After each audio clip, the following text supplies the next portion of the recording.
It's a feeling. It's a feeling. Well, if you feel what I feel and you know that it is real, put your hands to the sky. Got a gift from above, we're all here to share the love. Put your hands to the sky. Follow me, it's okay, we gon' dance the pain away. Put your hands to the sky. It's a vibe that all can see. Let the music make you free. Put your hands to the sky. Put your hands to the sky. Put your hands to the sky. Put your hands to the sky. Come on, put your hands to the sky. Sky. It's a feeling.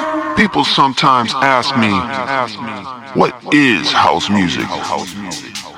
What is it you love about house music? I almost don't want to answer. I'm thinking, go find out. Because how can I explain something that goes so deep? How can mere words help someone to understand that house music is history? House music is culture. House music is traditions. It's people. It's from the heart. House is a feeling. It's peace. It's love. House music is tribal. House music is family. House music is church. House music is us.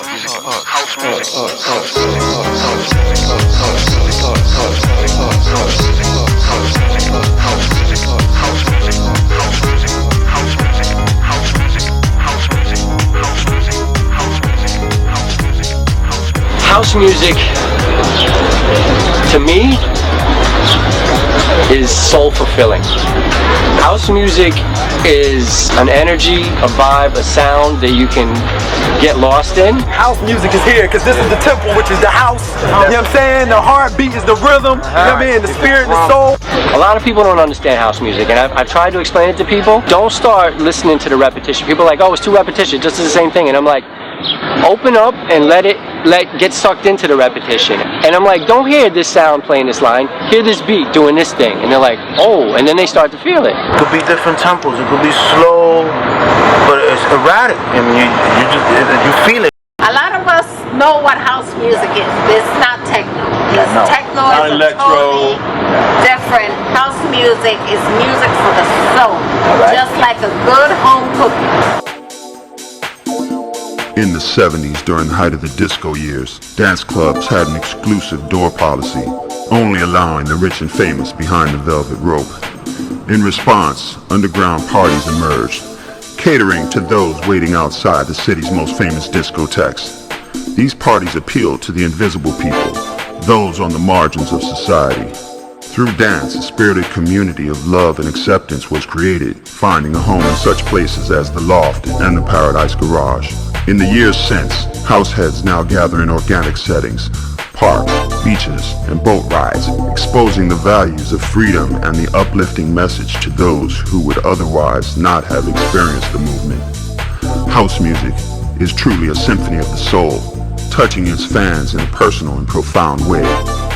With house music, the outdoor events are family-oriented, so you see a little bit of everybody out there. Outdoor events and soulful house music, they go together like honey to bees, you know? It's a beautiful, sweet, just a perfect, beautiful thing. It's natural, it's nature, it's organic, and in that setting of Mother Nature, you can't go wrong. The good thing that's happened out of our club scene kind of shifting and the more commercial side taking over, which was always kind of the case, there was always a hustle between the two vibes, is that, yeah, it kind of was a good thing, because then people found new places to do parties, and that means outdoors. And so, yeah, from Coney Island to the Soul Summit guys and Fort Greene Park, and now Mickey Affleck even doing her thing there. Having outdoor events has exposed many more people that would have never went into a club to house music. Through Coney Island, through, events at Fort Greene Park, and all of those events have become very, very popular because they have a lot of people that attend them that would never step foot in a club. Little Ray's Jamboree at Prospect Park at the band shell. I think it's a wonderful thing to have outdoor events in neighborhoods and just people passing by. People that would never ever enter a club have been exposed to house music through the Jamboree. And it's just really an awesome thing. The top, longest running outdoor fabulous parties ever. Yes, Little Ray's Clubhouse Jamboree. Throughout time, club music, there have been guys who were doing outdoor events. In terms of its, where everyone really pinpoints it into the house music and a certain culture that emanates from that, they think about Little Ray's event. My first memorable outdoor house music event would be this event here, Little Ray's Clubhouse Jamboree. I think I first came to it probably sometime in the early 90s. Ray and his wife, they feed everyone. Everyone gets all of us for free. They do this on their own. Yeah. They've been doing this on their own. Nobody's giving money. Nothing. No donations. They do this out of their pockets and out of the goodness of their heart. There's two grills, all right? So they both going together? They're going to go together. If you can put them together, that'd be great. So put this one all the way out, and then the other, put this one. Ready? Yeah, go all the way that way. Right, and then the other one going to fit right here.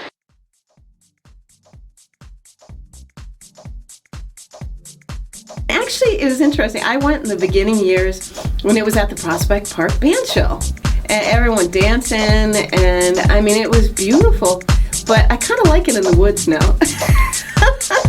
It's kind of a little fairy tale like. So me and Curtis got together, and Curtis said, well, listen, the both of us said we love doing our indoor thing. At the time, most of us were getting older and started having families and stuff like that. We were still going out. And for the parents with kids, young kids, they were like, listen, we need to find them, show their kids where they go and what they do, when they're not around. So we said, let's take this outdoors. That was how the Jamboree started. It started with Kurt knowing another gentleman in the Prospect Park department called Kurt. His name was Kurt also. And Kurt was an old garage head, and he kind of pitched the idea to us and said, listen, nobody is doing any of what we do outdoors. We go indoors and, we have a good time. It would be great to do it outdoors.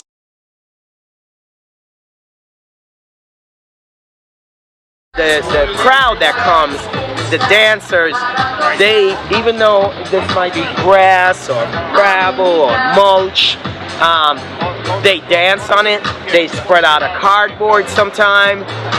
They bring their own little floor space and they do their thing. And then of course, if you look up there, that's the stage area. Normally, I try and open the stage area. This is not a pretentious event. This is not a VIP event. I don't have a VIP area. I try my best never to have that because for me, I just don't believe in it. I've gone to other outdoor events now where they may have a VIP area, and that's great. And I've been invited into the VIP areas of all the events. However, the party is never in the VIP area. I need for the people, the dancers, everybody to get together and dance. The DJs, they get the energy from it. I don't need a mic! I don't need a mic! I don't need a mic! I don't need a mic! Photo man is here! Photo man is here! Photo man is here!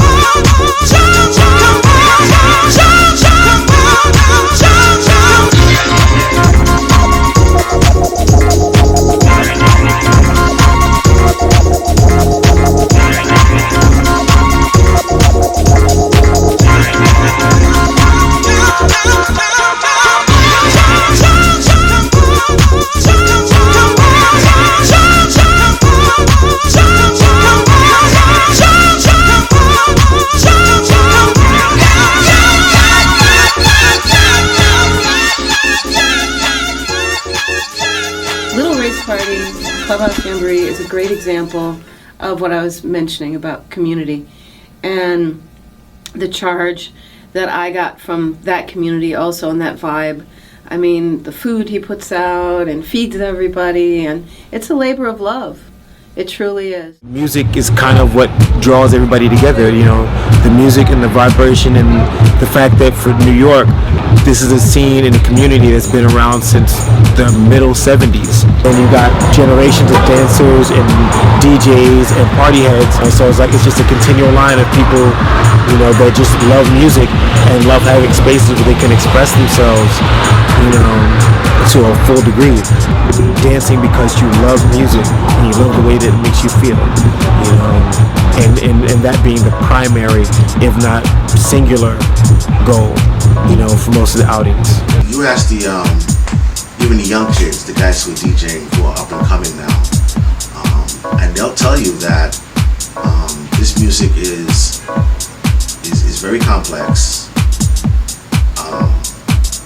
It may seem easy, but because of the emotions that you have to put into it and what you're trying to get out of people, it reaches deep below. It's not on the surface. It's not in your face like other genres are. So it's very, very complex.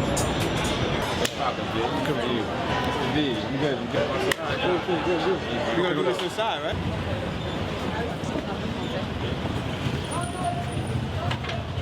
What up?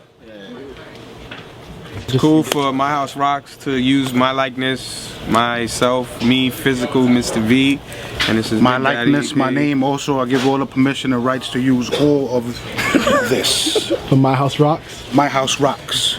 My house actually does rock. I guess it's a freedom of expression. There's no rules to it. House music is more organic in the sense that I can make a beat and create something, and I can play simple chords, and I can get someone to play bass, and we literally create a song, and I can write lyrics to it, and we create a record from scratch.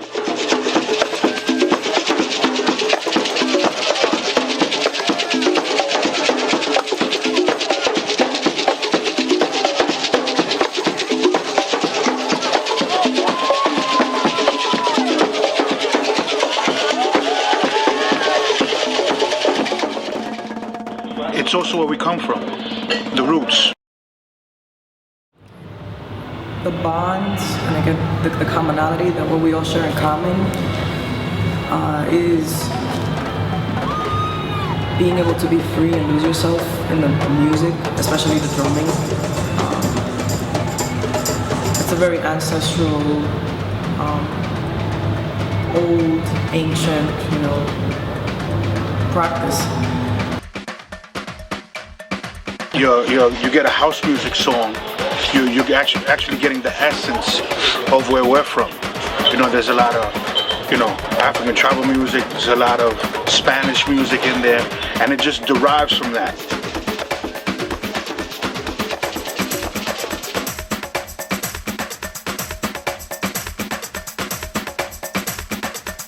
It's very soulful. It's got Afro, Latin, historical references. It's got jazz connected to it. It's got disco, but it has that modern feature.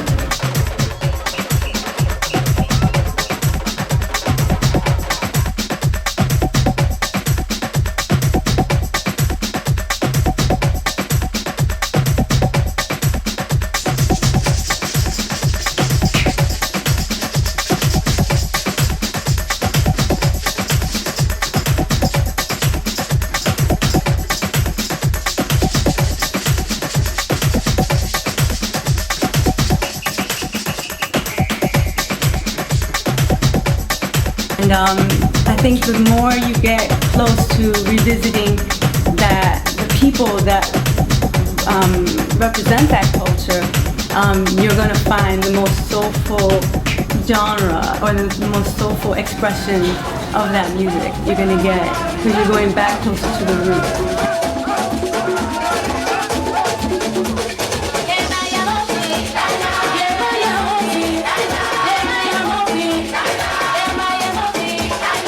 The house music, maybe because it also takes from so many different things. It takes from Afro, it takes from the Latin, it takes from rock and roll, it takes from soul, it takes from R&B. You know, it takes a little bit from everywhere. That they sample, a lot of percussion they sample is from Latin and is from Afro-Latin and African origins. Whether it's Chicago or Jersey with that gospel house sound, whether it's the Afro house sound, whether it's the Afro-Latino sound, Latin house sound, all that stuff is coming, coming from, Wawanko, that's a sacred rhythm, although they're all sacred rhythms, so they all have that spiritual component to the music.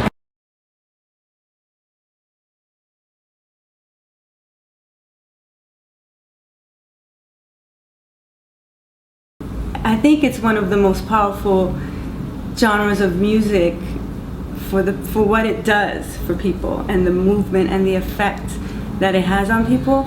They just need to have us blasting this music anywhere there's strife, and just see if people don't chill out after a while. Something that it's innate, it's natural. It's not just Afro. Even when people of all other races come and they join us, they seem to know exactly what it is. They feel it. There's no isms. There's no boundaries. There's every race, color, creed, economic status, and it's the music that unifies us all. And once you're outside too, and you can see each other. It's not at night and it's dark. You can see each other, and you see the smiles on everyone's faces, and it's like being at a big old block party or a picnic, and it just, I don't know. I look forward to summers. I absolutely look forward to summers. We're talking about serious house music, and the people out there know what I'm talking about. The children, from the time they can walk, they know the beat of that drum. To people in their 70s, that's what makes house music so great. There's no age, there's no color boundary. Okay, you don't have to look like a superstar to come and enjoy house music. Have a good time. There's no restriction, race, creed, age. Kids can be there, babies can be there. You know what I'm saying? Every grandma and nana, everybody can come. One big house party, but it's in the park. It's the open air, it's the fresh air, it's the music, it's the food, it's a picnic. It's so much love that's involved when you do the outdoor event. One of my favorite outdoor events has been Sunday Sermon. I think it's just the most inspiring setting for the music to play outdoors. It resonates, it has more potential to lift the frequency.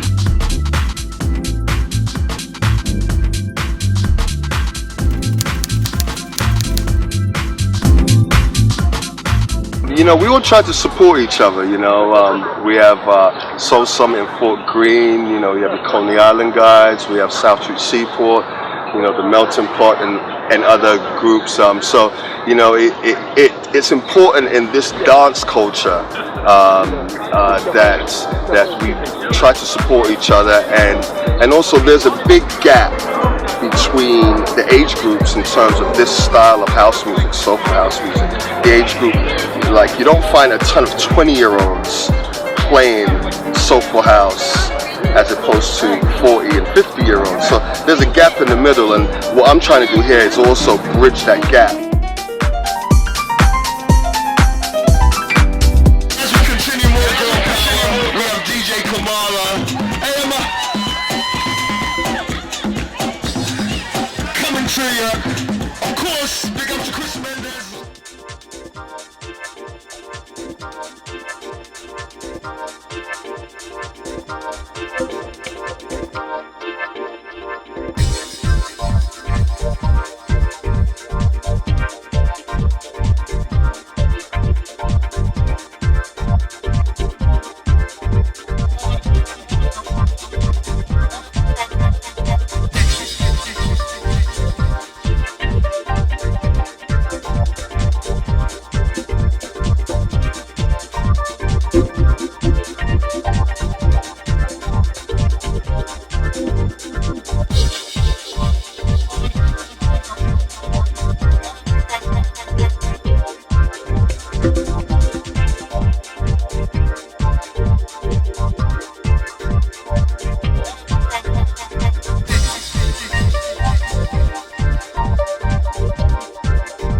terms of the outdoor events, New York is different than a lot of other places. There was always a history of doing outdoor events in terms of block parties. It's well documented. The hip hop scene came out of block parties.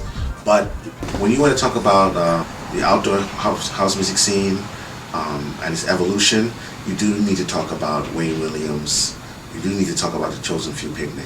You do need to talk about Chicago.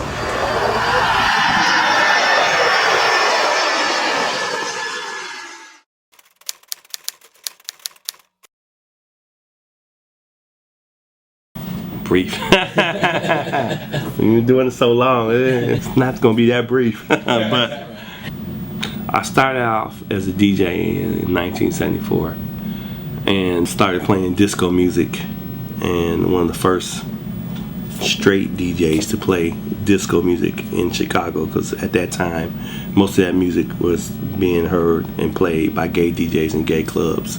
But I didn't know anything about gay clubs or gay people or anything back then, and I just went to the party and heard this music, and I was like, wow, it was being mixed together, and I said, wow, how's that happening? Because back then I was using one turntable, just playing one record at a time. I met the DJ who at that time was Ron Hardy. He was spinning at the Den One, and he told me where I could find this music.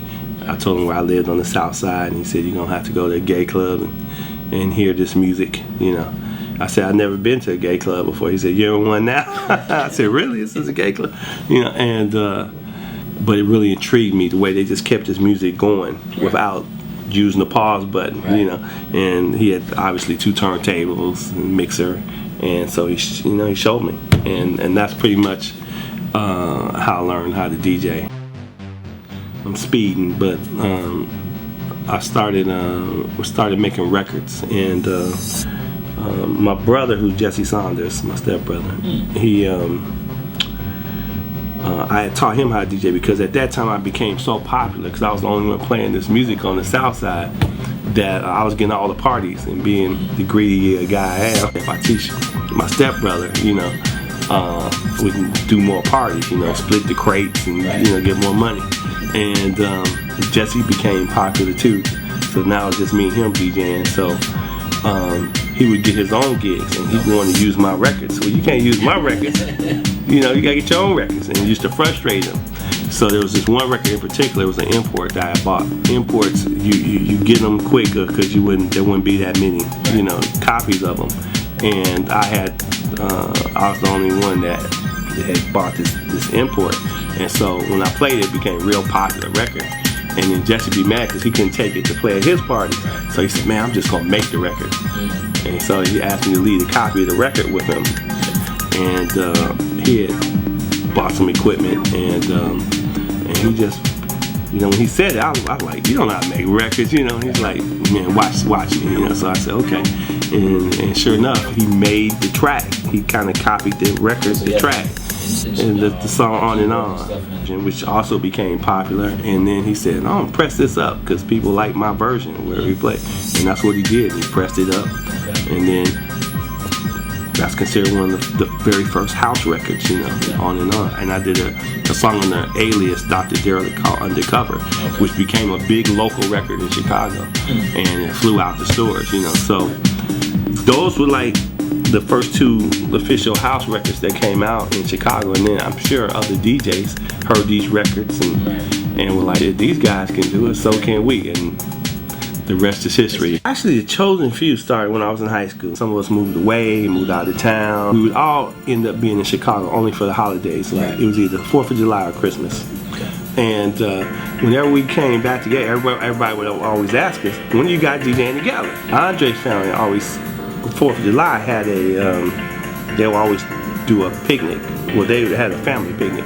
And we said, I was out there, I'm like, man, why don't we just, since we all come home for the 4th of July, why don't we all get together and do a picnic? The idea, of course, was to bring our families, play softball, cook, and that's pretty much it. We call it the old school picnic. You know, and that's the one time we played the classics when we played back in the day, and that's how the Chosen Few picnic started. And our first picnic, we might have had about 65 people out there, 65, 75 people. We said we would do it every year, once a year, and it just, people would come out and they'd have such a good time. They would tell more friends and more friends. And now here we are, our 21st year, 20,000 people later,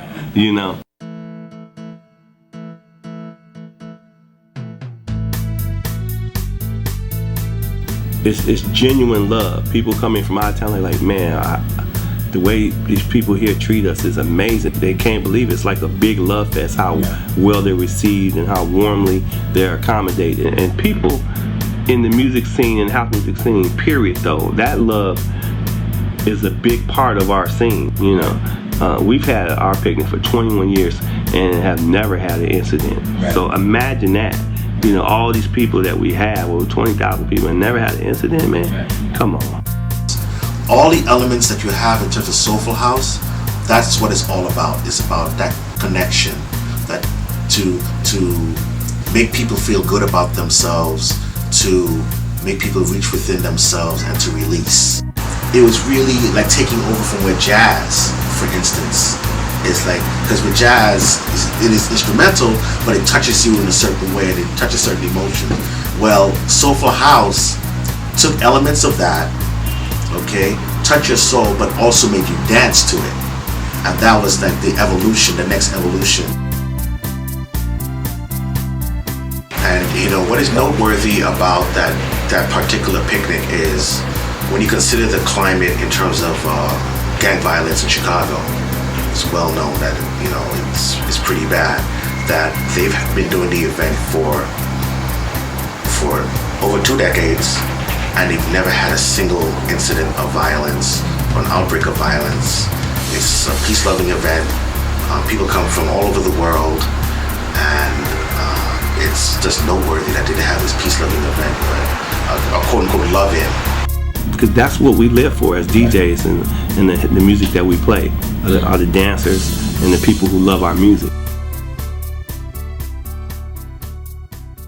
House music is a much more expressive type of music to dance to. Instead of like the way that I experience dance, house music is I don't dance to the music. The music like makes me move, It's like the music takes over you. I mean, I didn't have to think about anything, about my problems or life. It is an escape. I mean, it is really like, it really does take over you.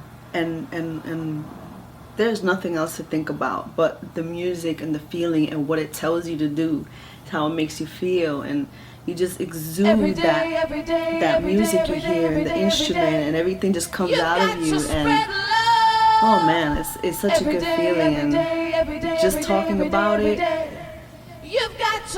makes me feel uplifted right about now. You've got to give love. You've got to share love. We've got to have love. You've got to spread love. Dabba dabba dabba da. Dabba dabba dabba da. Dabba dabba dabba da. Dabba dabba dabba da. Dabba dabba da. Dabba dabba dabba da. Dabba dabba da. Dabba dabba dabba da. Love is from the sun. Love is everyone. Love is from the sun. Love is everyone. Love is from the sun. Love is everyone. Love is from the sun. Love is everyone.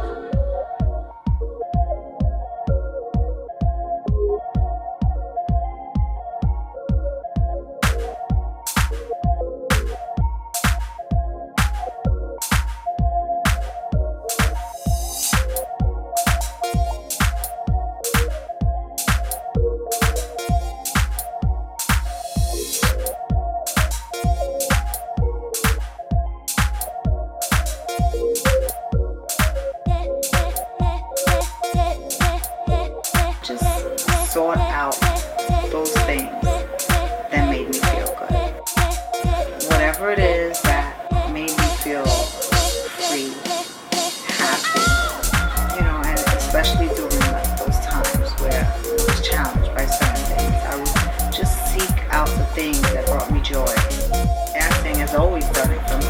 It was outdoors, sunshine, people. When you're in a club, you don't really see people. You see movements, you see shadows, and that's all good. But it was a different world outdoors. It's like sacred and profane at the same time, but in a manner where neither one completely impinges upon the other, and both are kind of allowed to exist in a strange sort of like harmony. There's a spiritual dimension. If you notice, dance music over the years has evolved basically from gospel in a certain sense. The whole structure of dance music, when you boil it down, it has a message. It's not just saying anything, any old words you jumble on paper and you say it. No, it has a connection to something, someone, emotion. Words are important. Words are life. I don't want to get, religious, but I study the Bible. I live by it. And there's a scripture in the Bible that says the power of life and death is in the tongue. And so words are life. House music, we do celebrate life. My sister has cancer. She's been in there for a couple of weeks now. And I bought her some music. I bought her some movies, I bought her some snacks, but I bought her some music today. And it made her dance around. Music heals people. When you examine and you just sitting there and you just see somebody just getting their house in, the mind is elevated through the soul. The soul releases the spirit, which allows them to demonstrate that passion for that dance. You're not walking through a crowd and people are pulling on you or, trying to rub up on you or whatever. I've seen people get down and go their separate ways at the end of the night, and it's no number exchanging or anything like that. It's just a freedom of expression. There's no negativity around it. There's no disrespecting of women. There's none of that. It's just straight dance. That dance and that movement doesn't necessarily need to be seen by anybody. So you'll see me in front of a speaker dancing by myself and kind of tuning everything out. Let the music play and then just take you. So I came here because of the soulful house music that I only found here in New York City. I moved from Japan. I appreciate everyone's presence, feeling, movement. I just really enjoy dancing, trying new things, and then just all this house music. It's like my therapy. Not only do I express myself through dance, but I release. I don't drink. I don't do drugs. I'm not into that kind of stuff. I use no mood or mind altering chemicals. But what moves me and what helps me to release any kind of stress is dance. I would watch how people reacted to it. How people interacted with each other. How if you bumped into someone at a house party, it was like, oh mom, sorry, people would smile, even give a hug, maybe start dancing together. It was just the energy. At the parties, some people come up to me and ask, where did you learn? Are you a professional dancer? But I just say, well, everyone here is my teachers. As long as they're dancing and they're having a good time, hey, let's dance. Let's dance. And that's how I feel about it. But I think we really need to be careful, and we've really got to pass this on. That to me, to look at the old and the young, and just to see everyone have a good time at the outdoor event. There's not a club in New York that you could pay for and get that same feeling. There's a 13-year-old young lady by the name of Amanda. And let me tell you, that's the future. To watch her dance and to see her, she's been dancing since she's a child. I dance with everybody. I could dance by myself. I could dance with babies. I could dance with anybody. You don't have to understand it. Just put yourself in the vibe. I like going to the Wepa on Thursdays because it's different DJs and I get to meet new people.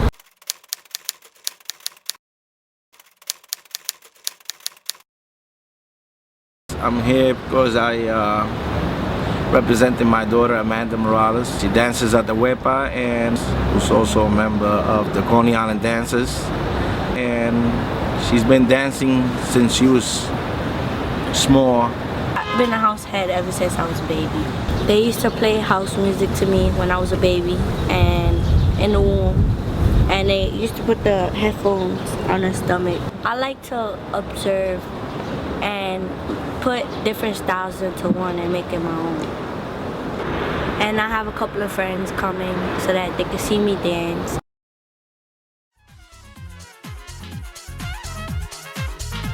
Wepa for us, what we wanted to do was celebrate our culture, but also mix that with the music that we love, which is house music. So the combination of the Afro-Latin, Orisha chants, and with the Afrobeat and the world and the Brazilian music, the salsa, the percussive thing, you know, all of it mixed together, it all makes sense that it's all kind of interrelated.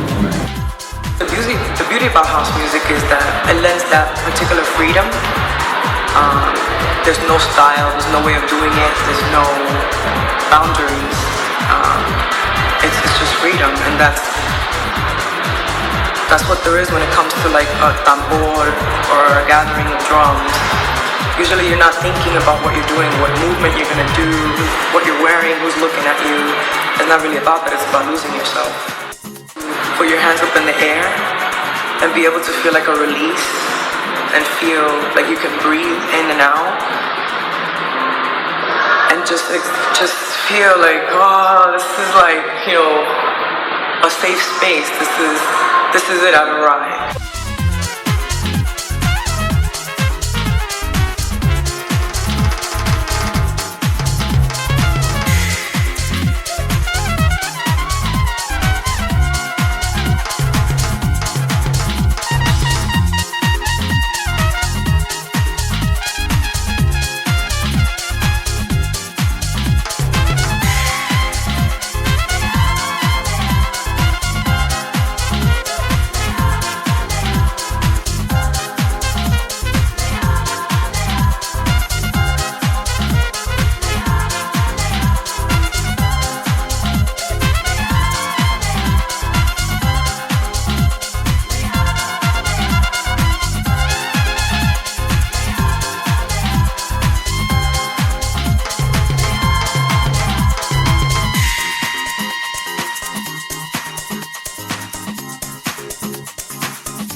I was an old Paradise Garage house head, you know, and we want to keep that passion going, you know, so it can live on. So she's been dancing for a while, and she goes, I take her to all the events so she gets to meet people and get to meet different DJs and to experience what it is, the meaning of house.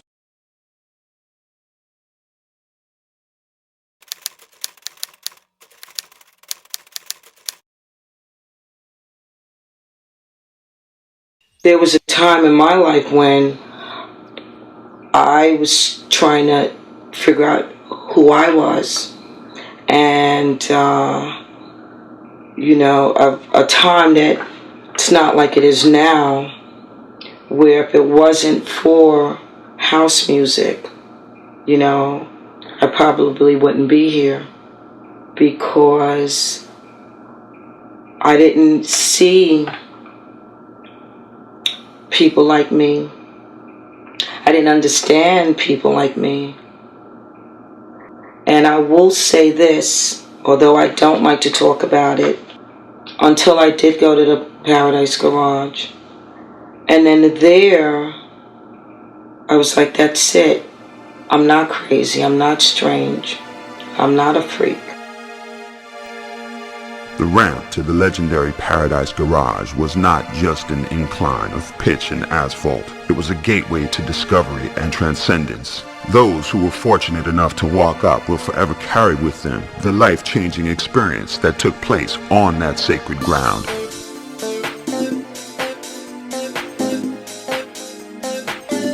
I was going to the Paradise Garage when they had the torches with the fire. People don't know about that.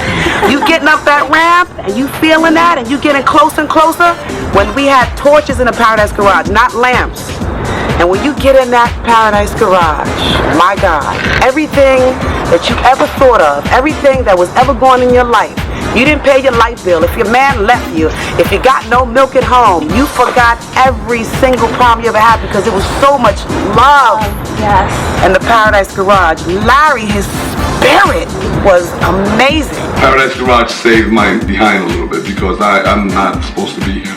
Most of the cats that were in coming out of Tompkins Avenue, Marcy Projects are probably all in dead or they're all in jail. You know, but every weekend I found myself going over there. And then that was a problem for me coming out of Bedford-Stuyvesant. You know, young Latino heading into Manhattan to a gay club. I couldn't reveal that, you know what I'm saying? Because if not, the boys weren't having it in the hood. You know, so that was an experience. And I got hooked. I mean, I went down there, the sound system was banging, and I mean, for those who experienced that, you know what I'm talking about. And that's what I think one of the things that created such an intense bond and such an intense lasting, because it was a sense of freedom that was, you almost couldn't replicate anyplace else, just given the genre and the market, how widespread it was, but the sound was, it was just there. It was just there. No, that's an interesting point. But you didn't dress up to go. You were coming as yourself. You were coming to have fun. Exactly. You weren't trying to impress somebody. You know, you were going there to have fun, and that was it. That's it. And that's the difference. No styling and profiling. Nothing. It was because you went to go dance. It's like, yo, and, you don't have time to get all sedity to go in there and funk those clothes up.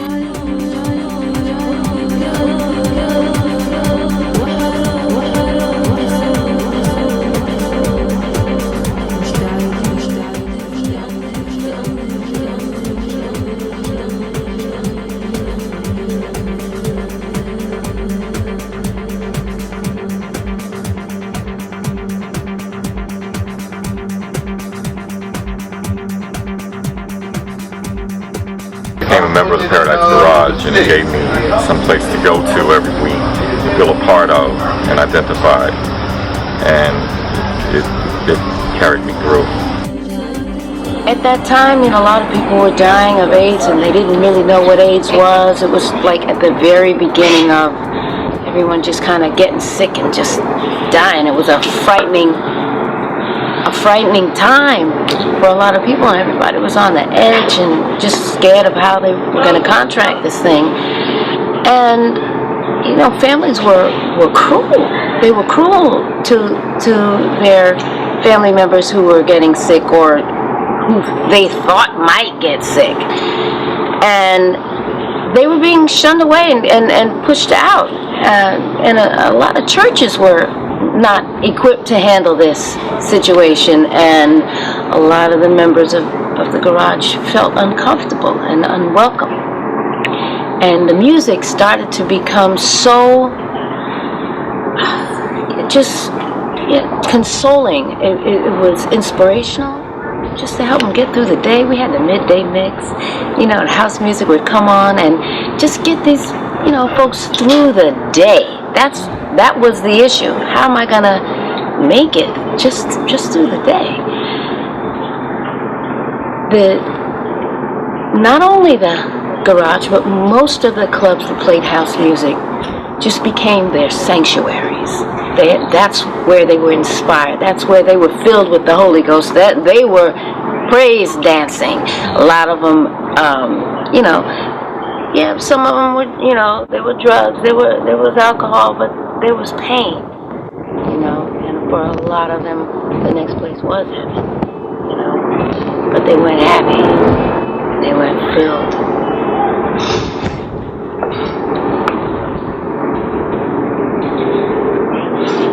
I know in my heart my brother went filled with the Spirit of God.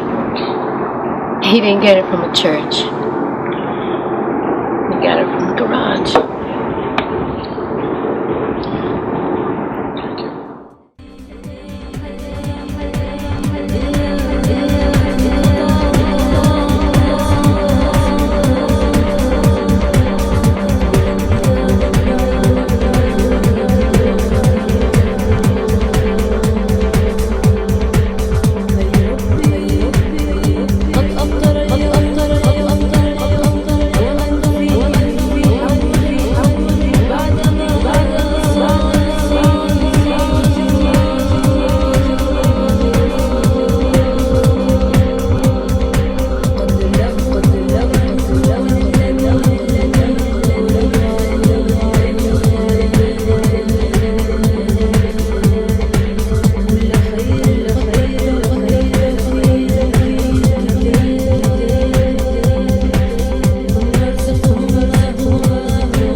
Whatever happened at the Paradise Garage, many times they co-booked entertainment. So if Grace Jones was performing, then she'll come over in a car and have a show at the Zanzibar, the main club in New Jersey where all the artists came through.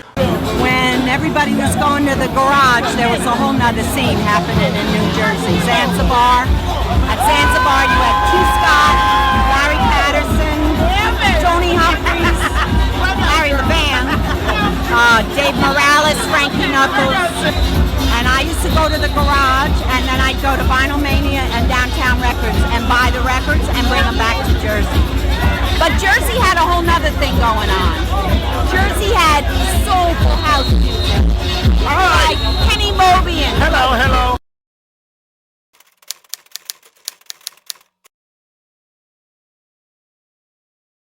You know, I performed at a lot of them all over the world, actually. I love house music. You know, I was in Zanzibar before I was supposed to be in there, you know. I think the difference between doing venues and doing outside festivals are kind of a free admission to everybody. You know what I mean? It's like everybody gets an opportunity to come. No one has to purchase a ticket. You know, no one has to worry about, you know, oh no, that, you know, everybody can just come. I think my most memorable is about maybe 3 or 4 years ago in Newark, New Jersey at the Lincoln Park Festival. I'm from Newark, New Jersey. Newark, how y'all doing today? Can y'all turn this mic up some for me? Did y'all enjoy everybody? I am so happy to be here today, and I am so glad that the rain didn't keep y'all away.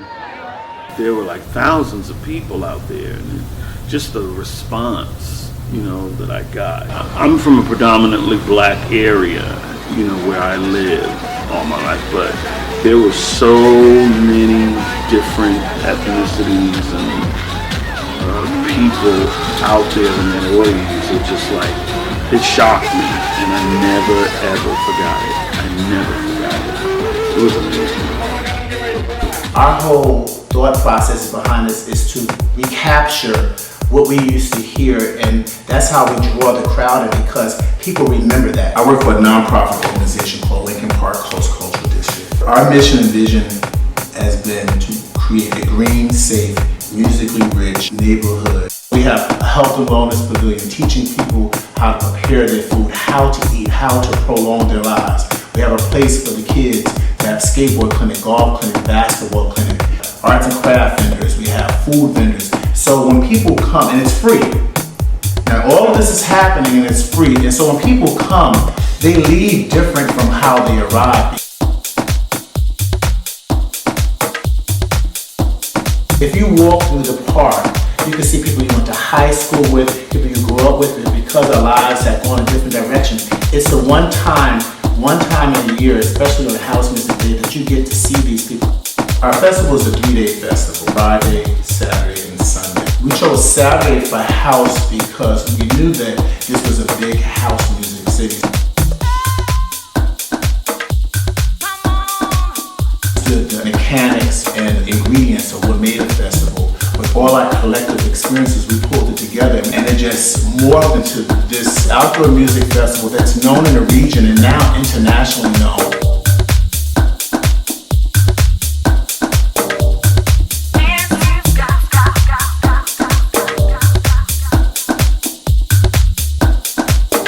The City of Newark is a big contributor to the festival. Our legislators, our Mayor, Cory Booker, along with all of our Newark Municipal Council have been very supportive. They've been so supportive in that we're looking to make it a 7-day festival downtown in the City of Newark.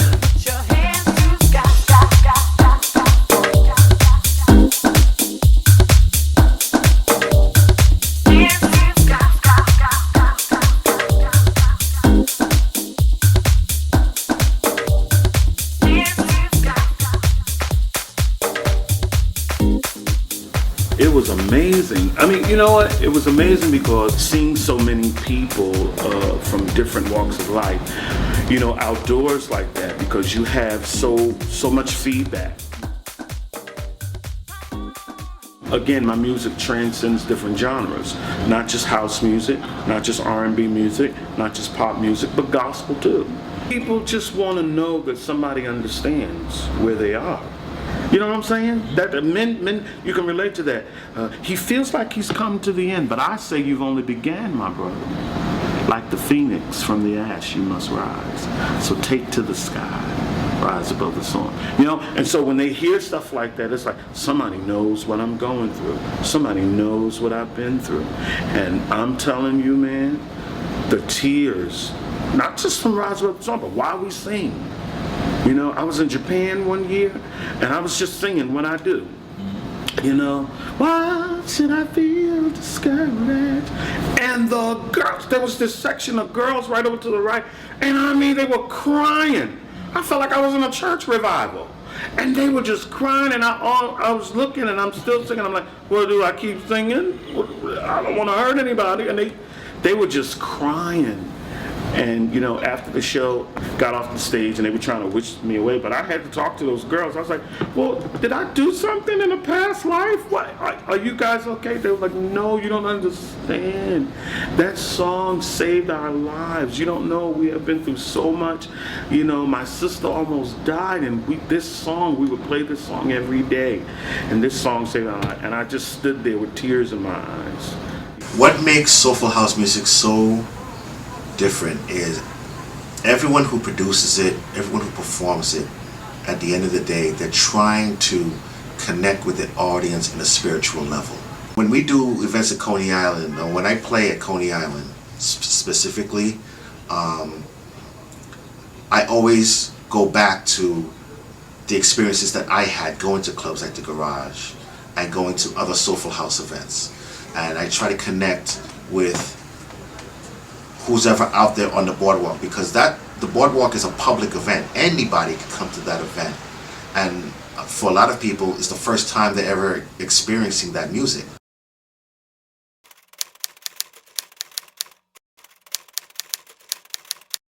I like outside better because you reach the masses that you don't normally reach. Okay. As to going to a paid club or going to a club late at night. It's Coney Island, they get to experience that.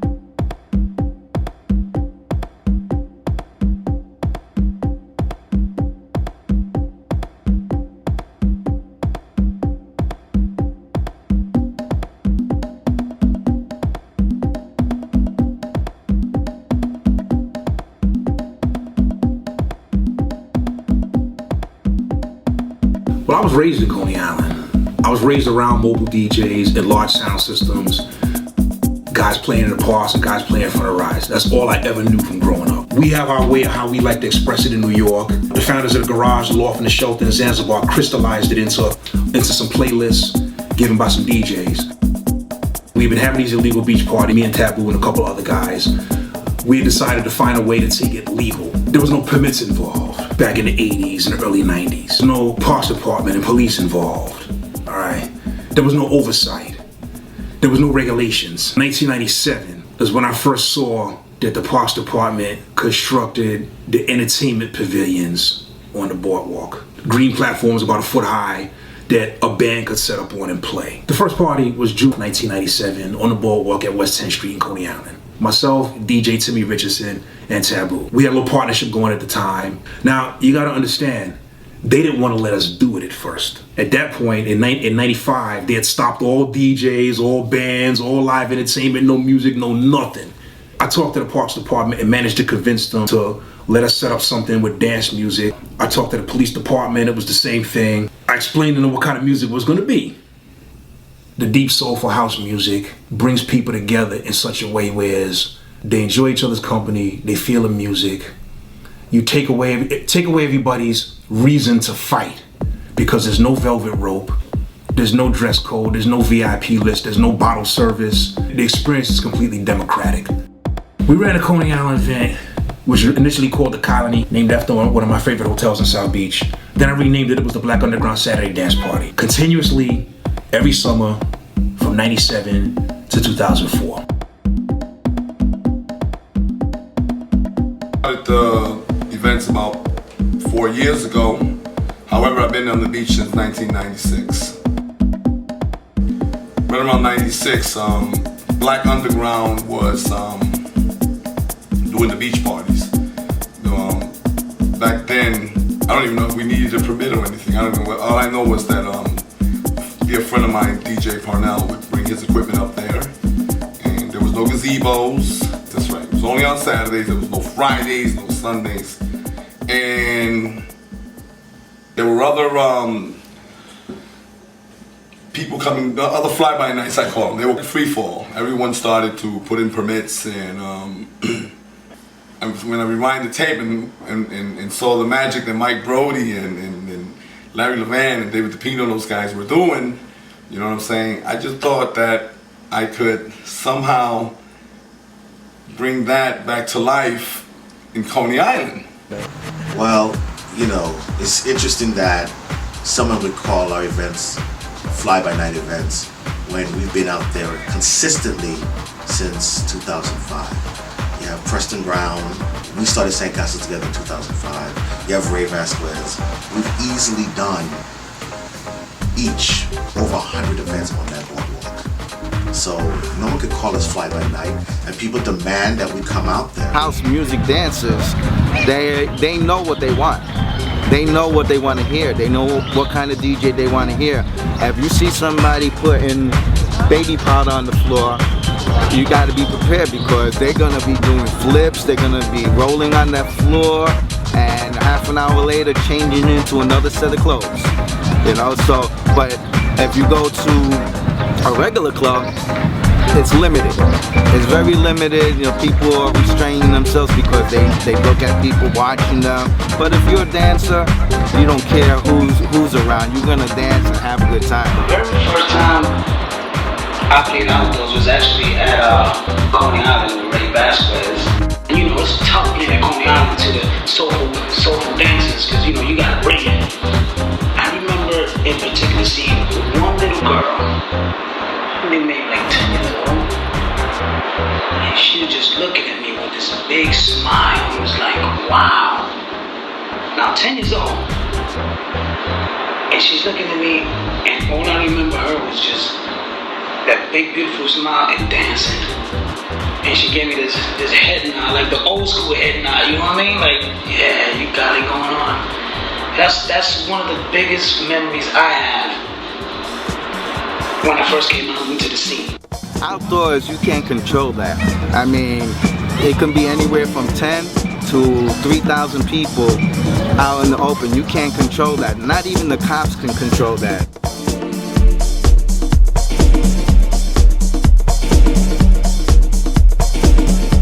You know, I like to observe things, and I knew that eventually, I knew that one day with the whole New York City scene changing, the gentrification, and they were taking over these parks.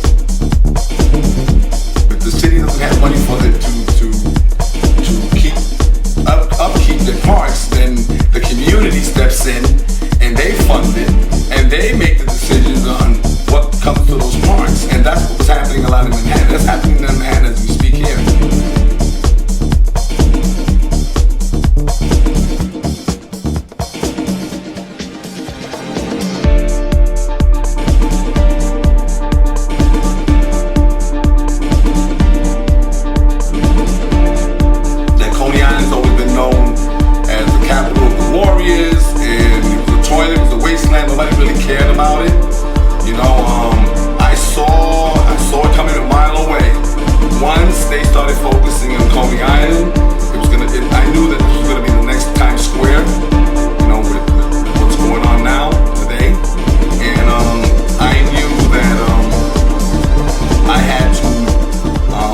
address it in a theatrical way, you know, because I'm wearing this white uniform. I've never been to the Boy Scouts.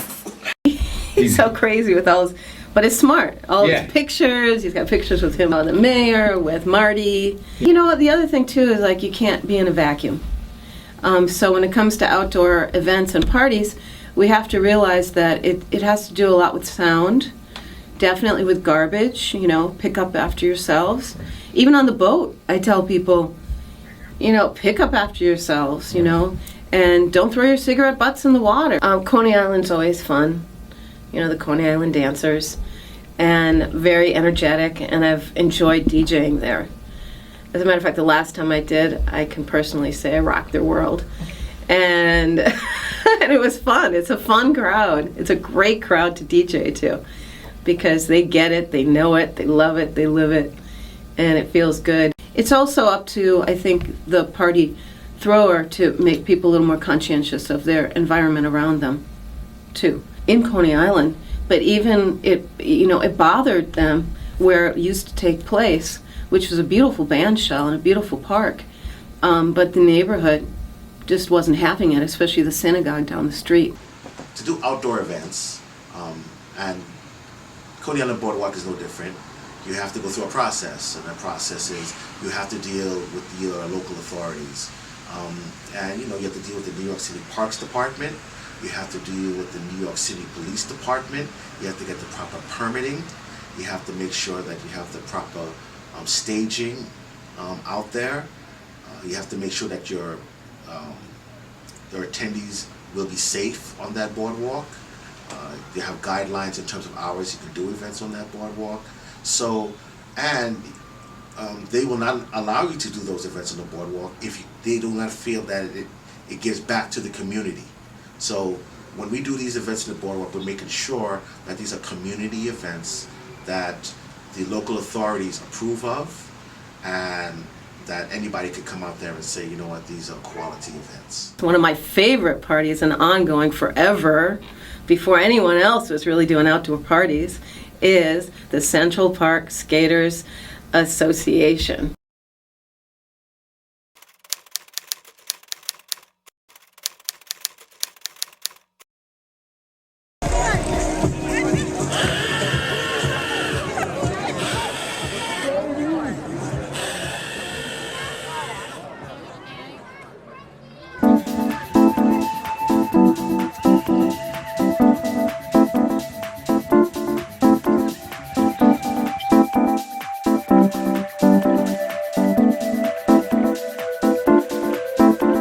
Out here is a big mix of crowds. You know, it's not, even though it's a skate circle, you get a lot of dancers as well.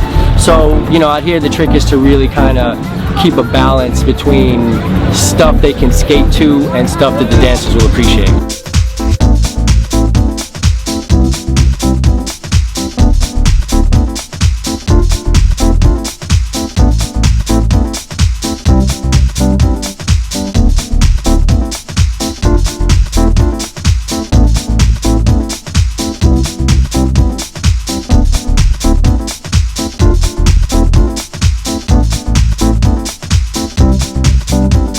That is such a fun party with the roller skaters. I'm a big skater, dancer on skates. And same thing, they almost were crushed and kicked out of the park. And thanks to Leslie, with Leslie's, dance and skate school that he had. He did that work, that footwork, and, met up with the Central Park Conservancy. They created ground rules, like you can't be drinking around here, you can't be selling things, you can't be, even though you may like your Wheaties, you can't be doing that right here.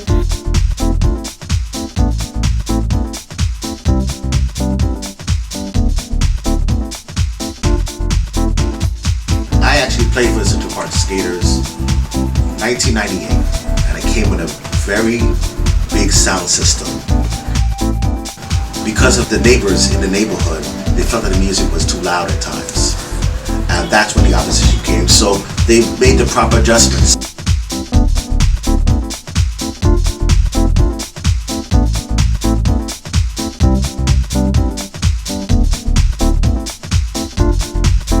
police your party too. And I think at any party, if you respect your patrons that are coming, a part of your patrons and your party is also that community outreach as well with the neighborhood. I think it's important. Actually, I brought my son out to Fort Greene when they originally had it in the under the by the gazebo or the bathrooms that were closed down at the time. Originally, that's where we were at, and it was the middle of summer, blazing hot. I'm out there with my son, who's still not walking. He's in the stroller. Right. And I got him out there on the side, watching Dad dance, and it stopped pouring rain out of nowhere. Right. So I had actually put him under a shelter, and I'm standing under the shelter for a little while, trying to stay dry.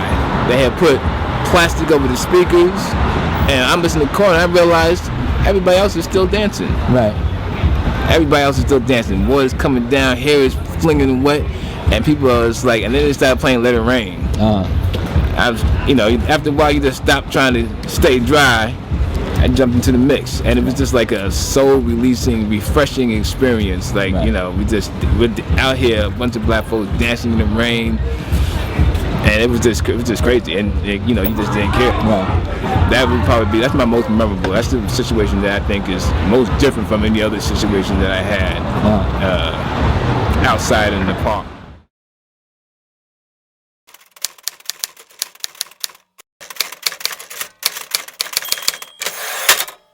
People who follow this music, they have an artsy sense about them. The one that always comes to mind, of course, is Soul Summit, which is in Fort Greene. And Fort Greene, without question, where it's located, is like the center of, the new center of black culture. It's a new center of black culture. I mean, you got Brooklyn Academy of Music down there, and different dance conservatories and so forth. So it has that. So when you go to that event, you're getting all the twisty heads and everything like that. And you're getting the young kids, and they're doing their flips on the hard concrete. They don't care. They're really getting into it. And it's because it's a free event. They get to express themselves and feel it.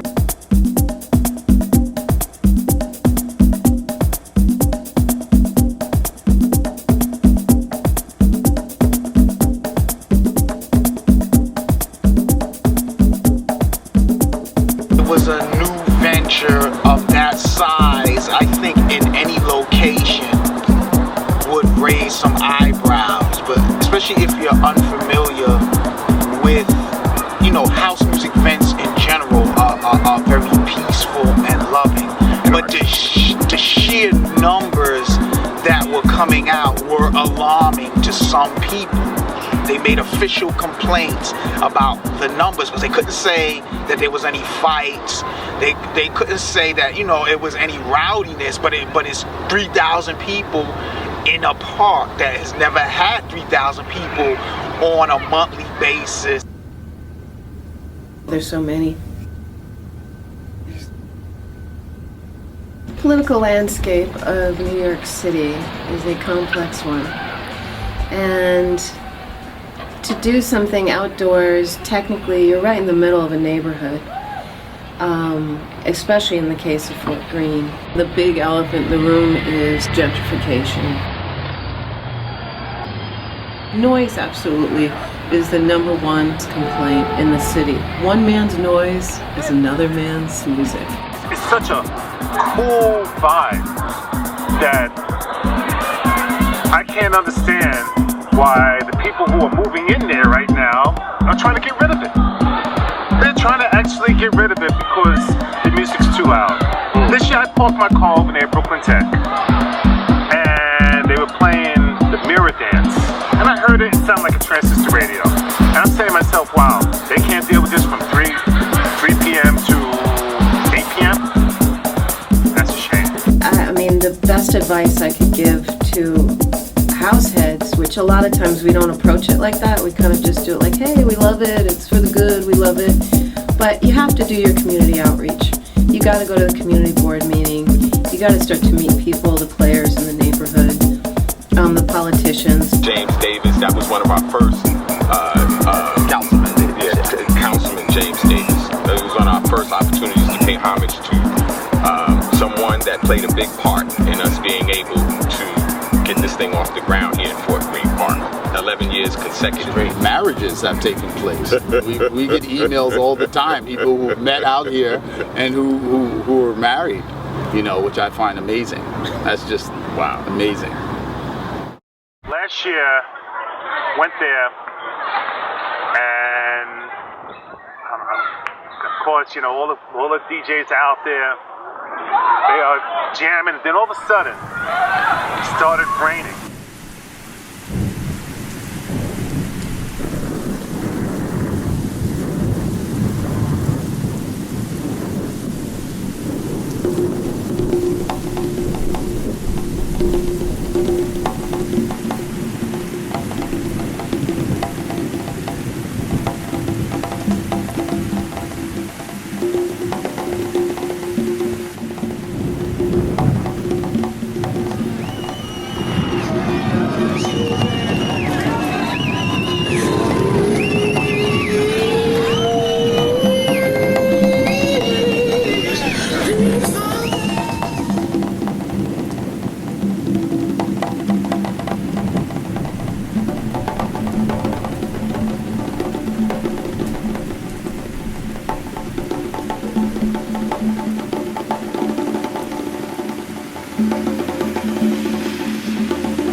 Everybody's still moving, right?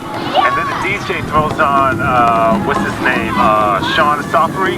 Oh. Days like this, give me the sun. Everybody just got their hands up, and sure enough, the sun came out. I was like, and nobody cared about getting wet. Everybody's still getting loose. Nobody cared about what their clothes looked like. They were just dancing.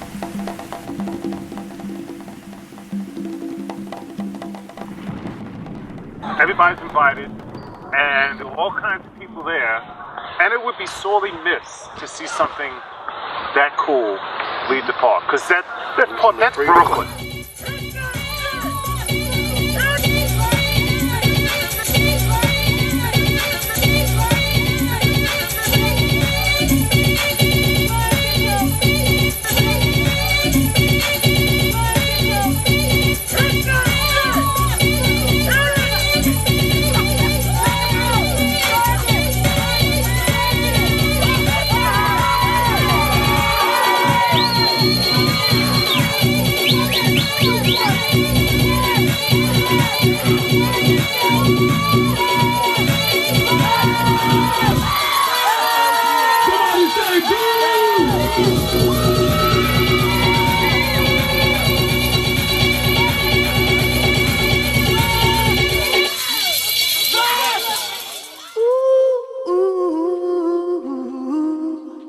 It's a feeling.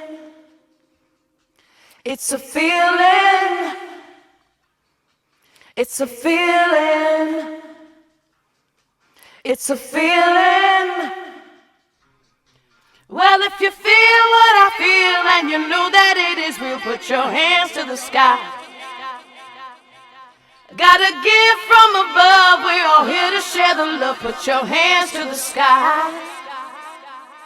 Follow me, it's okay, we gon' dance the pain away. Put your hands to the sky. It's a vibe that all can see, let the music make you free. Put your hands to the sky. Put your hands to the sky. Put your hands to the sky. Put your hands to the sky. Come on, put your hands to the sky. Sky, sky, sky, sky. It's a feeling. It's a feeling. Well, if you feel what I feel and you know that it's real, put your hands to the sky.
to the sky.